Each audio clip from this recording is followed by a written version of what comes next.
எடுத்து வந்தாலும் உன் மகனா. என்ன பண்ற? இதான் பார்த்துட்டு இருக்கேன். இதான் நானும் பாட்டு வரேன். இன்னைக்கு மதர்ஸ் டேல அதான் அம்மா கூட சேர்ந்து ஒரு போட்டோ போட்டோன்னு வச்சுக்கேன். ஸோ அந்த ஒரு தாய் எவ்வளவு கஷ்டப்பட்டு பண்றத காமிக்கணும்ல.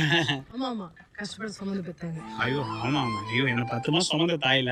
ஓ, உங்களா 10 மாசம் சுமந்தாங்களா? ஆமா, என்ன தெரியும். ஏய் நக்கலா. அந்த டேபிள் மேல வச்சிருக்கேன் பாரு. பரவாயில்ல, அவளையே நான் தான் 10 மாசம் சுமந்து பெற்றேன். நானும் அம்மாலாம். போடு, கேப்ஷன் போடு. போடுறேன். வார்த்தையால் அடங்கா காவியம், வர்ணத்தில் நிறையா ஓவியம். அம்மா ஆச்சரிய குறிப்போடு. அம்மா, ஏன் மூக்குல ரத்தம் வர மாதிரி அடிக்கிறேன்?